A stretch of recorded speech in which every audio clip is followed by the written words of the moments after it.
जब Russia Ukraine war start हुआ तो बहुत सारे जियोपॉलिटिकल एक्सपर्ट का ये मानना था कि रशिया की काफी ज्यादा क्विक विक्ट्री होगी, तुरंत रशिया जो है वो यूक्रेनियन टेरिटरी को अपने कब्जे में ले आएगा। बट ऐसा हुआ नहीं और ये जो वॉर है पिछले 2 साल से कॉन्स्टेंटली चल रही है बैटल ग्राउंड पे। लेकिन अब लग रहा है कि यूक्रेन का जो एक उम्मीद था, यूक्रेन का जो एक डिफेंस था, अब वो फेल होते हुए नजर आ रहा है। क्योंकि ये जो आप टाइम्स ऑफ इंडिया के रिपोर्ट के हिसाब से बात करें तो 80,000 यूक्रेनियन सोल्जर्स ने अब रशिया के अगेंस्ट लड़ने से मना कर दिया है। और ये ऑफिशियल रिपोर्ट है, रशिया का कहना है कि इससे कई गुना ज्यादा यूक्रेनियन सोल्जर्स जो हैं जिनकी मोराल काफी डाउन है, अब वो भाग चुके हैं। जो यूक्रेन की आर्मी है वो उन सोल्जर्स को ढूंढ रही है, बट उनका कोई पता नहीं है, which means a lot of Ukrainian soldiers have refused to fight against Russia। और ये वॉर अब रशिया के फेवर में क्लियरली दिखते हुए नजर आ रही है। तो आज इसी पर्टिकुलर खुलासे एक्सपोजे के बारे में हम लोग इस पर्टिकुलर रिपोर्ट के बारे में बात करेंगे।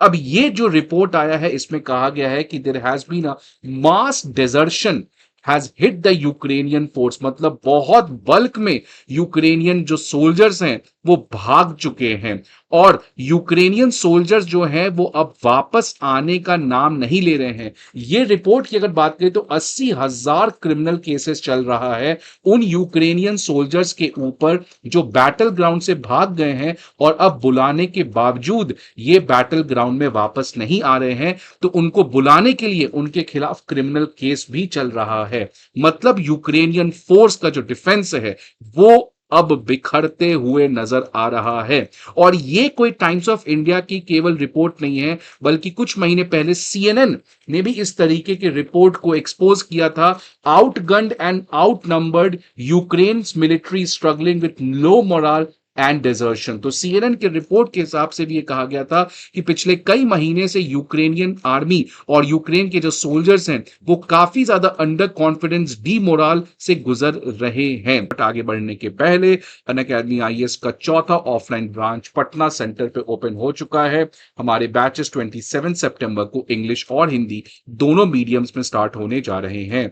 न्यू दिल्ली के करोल बाग में इंग्लिश मीडियम के बैचेस 27 सितंबर और मुखर्जी नगर में हिंदी मीडियम के ऑफलाइन बैचेस 3 और 21 अक्टूबर को स्टार्ट होने जा रहे हैं। साथ ही साथ प्रयागराज में हमारे बैचेस हिंदी और इंग्लिश मीडियम में इन डेट्स को स्टार्ट होने जा रहे हैं। साथ ही आपको पता है कि अनअकैडमी आईएएस जीएस कोर्स के अलावा optional course, CSAT course, essay writing course, comprehensive current affairs, full length test series जैसे फैसिलिटीज को प्रोवाइड करती है। आप ये सारे इंफॉर्मेशन के लिए हमारे ऑफलाइन ब्रांचेस पे विजिट कर सकते हैं, या नहीं तो हमारे अनअकैडमी आईएएस के ऐप को डाउनलोड भी कर सकते हैं। और इनफैक्ट अगर आप ये केस स्टडी की बात करें तो एक दीमा करके सोल्जर है जो यूक्रेनियन आर्मी में काम करता था। उससे जब इंटरव्यू में पूछा गया तो वो कहा कि अब उसने जॉब को क्विट कर दिया है मिलिट्री से और अब वो कोई और काम कर रहा है। क्यों? Because he could not handle watching his men die any more. तो ये बैटल ग्राउंड का रिपोर्ट है कि बहुत सारे यूक्रेनियन सोल्जर्स जिनको एक बार एक पर्टिकुलर जगह पे पोजीशन किया जाता है वहां पे उनके मरने की प्रोबेबिलिटी बहुत ज्यादा है। और ये केस स्टडी सीएनएन ने अपने रिपोर्ट में एक्सपोज किया था। अब आखिरकार ऐसा क्या हो रहा है कि यूक्रेन की आर्मी इस तरीके से बिखर रही है और रशिया अब इस वॉर में विक्ट्री की तरफ बढ़ रहा है? तो इसके कुछ 5 मेजर रीजन है। पहला कि रशिया ग्राइंडिंग ऑफेंसिव।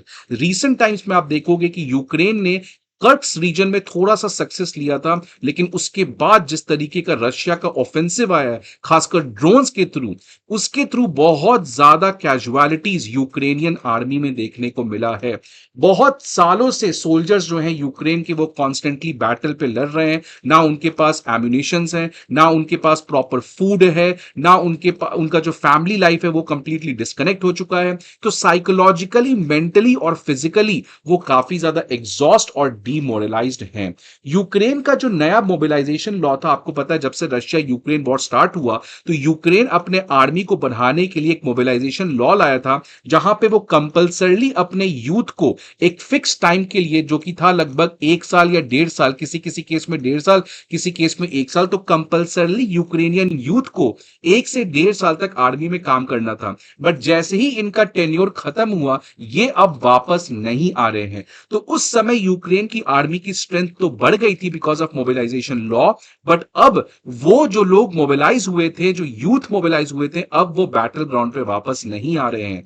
चौथा रीजन है कि अमेरिका का जो मिलिट्री असिस्टेंस है वो बहुत ज्यादा है, बट वो टाइम पे नहीं आता, उसमें काफी ज्यादा डीले है, जिसकी वजह से क्रिटिकल एम्यूनिशन शॉर्टेज है। अगर आप सीएनएन की रिपोर्ट की बात करें तो यूक्रेनियन आर्मी का ये कहना है कि रशियन सोल्जर उनके सामने खड़ा होता है, बट उनको वो मार नहीं सकते बिकॉज उनके पास एम्यूनिशन नहीं है, और वो उस बात का फायदा उठा के उनको वहीं पे मार दे रहा है। सो इस तरीके से बहुत बड़ा क्रिटिकल एम्यूनिशन शॉर्टेज है, और आपने कुछ दिन पहले रिपोर्ट में देखा था कि हो सकता है यूक्रेन जो है वो इंडियन एम्यूनिशन को यूरोप यूनियन से खरीद के अपने तरफ ला रहा है। पांचवा क्या है, आप इसका एग्जांपल देख सकते हैं कि एक बटालियन जो है सोल्जर का, उसको लगभग एक शिफ्ट में 3 से 4 दिन तक काम करना होता है। बट रीसेंट रिपोर्ट में कहा गया है कि बिकॉज यूक्रेनियन सोल्जर्स इतना ज्यादा कम हो चुके हैं कि एक एक शिफ्ट में लोगों को 20-20 दिन तक काम करना पड़ रहा है, जिसकी वजह से उनका दिमाग और उनका फिजिकल बॉडी वो काफी ज्यादा ड्रेन आउट हो रहा है। और ये पर्टिकुलर रिपोर्ट बहुत बड़ी सिग्निफिकेंट है बिकॉज आपको पता होगा कुछ दिन पहले कर्स्क रीजन में यूक्रेन का एक ऑफेंसिव आया था, और उसकी वजह से बहुत लोग का ये कहना था कि यूक्रेन की मोराल और यूक्रेन जो है एक एग्रेसिवनेस को दिखलाया है।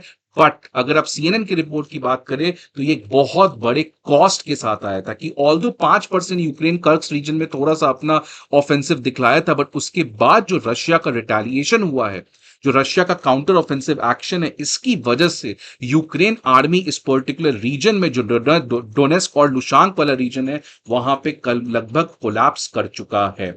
एक और जो बहुत बड़ा चेंज कर सकता है इस वॉर में, वो है रिटर्न ऑफ ट्रंप। ये बात कहीं नहीं छुपा है कि डोनाल्ड ट्रंप का जेलेंस्की के साथ रिलेशन काफी खराब है। इनफैक्ट डोनाल्ड ट्रंप का पुतिन के साथ रिलेशन काफी अच्छा है। अगर आप 2014 के टीवी इंटरव्यू की बात करें तो डोनाल्ड ट्रंप से जब पूछा गया कि क्राइमिया को जिस तरीके से रशिया ने एनेक्स किया है, इसके ऊपर आपका क्या कहना है, तो डोनाल्ड ट्रंप ने कहा कि Crimean people would rather be with Russia, मतलब क्राइमियन पीपल को रशिया के साथ रहना चाहिए। एक तरीके से डोनाल्ड ट्रंप ने पुतिन के इस एक्शन को एंडोर्स किया था। अगर 2019 की बात करें तो यह कंट्रोवर्सी आपको पता होगा, जब डोनाल्ड ट्रंप और जेलेंस्की के बीच में क्लियर कट बैटल हो गया था, जिसकी वजह से डोनाल्ड ट्रंप ने $400 मिलियन का मिलिट्री एड जेलेंस्की को देने से मना कर दिया था। और अब क्योंकि ट्रंप के रिटर्न करने की प्रोबेबिलिटी बढ़ चुकी है, तो जेलेंस्की और यूक्रेनियन सोल्जर्स को यह बात पता है कि एक तो उनका ऑलरेडी हालत खराब है, और आने वाले टाइम में उनका हालत और खराब हो सकता है।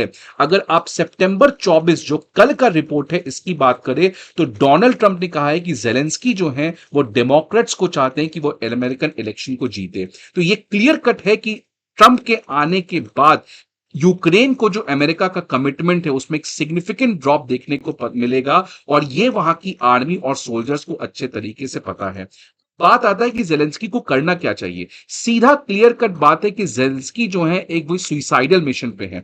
आखिरकार जेलेंस्की चाहते क्या है, अगर आपको मैं एक बात बताऊं तो 2021 में पुतिन ने वेस्ट से रिक्वेस्ट किया था कि मैं यूक्रेन के ऊपर कभी नहीं अटैक करूंगा, लेकिन अमेरिका को एक लीगल गारंटी देना पड़ेगा, एक लीगल गारंटी देना पड़ेगा कि यूक्रेन को कभी भी नाटो में नहीं आने दिया जाएगा। अगर ऐसा गारंटी दिया जाता है तो मैं यूक्रेन के ऊपर किसी भी तरीके का ऑफेंसिव एक्शन नहीं करूंगा। अगर जेलेंस्की इतना ही ज्यादा देशभक्त थे, नेशनल इंटरेस्ट थे, तो उनको यह बात मान लेना चाहिए था। आइडियलिज्म इंटरनेशनल पॉलिटिक्स में नहीं चलता है, प्रैग्मेटिज्म दिखाना चाहिए था जेलेंस्की को। जेलेंस्की को यह पता है, ऑल्दो ये जेलेंस्की का कहना सही है कि मैं सॉवरेन कंट्री और मुझे कोई कैसे डिक्टेट कर सकता है कि मैं नाटो ज्वाइन करूं या ना करूं, बट जेलेंस्की भूल चुके कि यह आइडियलिज्म का जमाना नहीं है। नेहरू भी यही आइडियलिज्म किए थे जब हिंदी चीनी भाई भाई की बात किए थे, बट उस आइडियलिज्म का भुगतना पड़ा इंडिया को जब इंडिया 1962 चाइना वॉर के साथ अक्साई चीन को खो दिया। इसलिए जेलेंस्की अगर प्रैग्मेटिकली इस तरीके की बात करते कि हम न्यूट्रल हैं, ना हम नाटो की तरफ जाएंगे, ना हम प्रो रशियन ब्लॉक में हैं, rather we will be independent. तो इस तरीके की नौबत नहीं आती जहां पे कितने सारे लोग, आर्मी के लोग, बच्चे, वुमेन अभी तक मारे जा चुके हैं। तो अब ये वॉर में जेलेंस्की को पता रहना चाहिए कि और ज्यादा कैजुअलिटीज को ना होने दे, यूक्रेन को वापस से रिस्टोर करे। एक चीज बस करे कि वो लीगली गारंटी एग्रीमेंट करें कि वो कभी भी नाटो को ज्वाइन नहीं करेंगे। अगर रशिया किसी तरीके का प्रोवोकेशन करता है तो फिर वो अपने एग्रीमेंट से बाहर भी हो सकते हैं।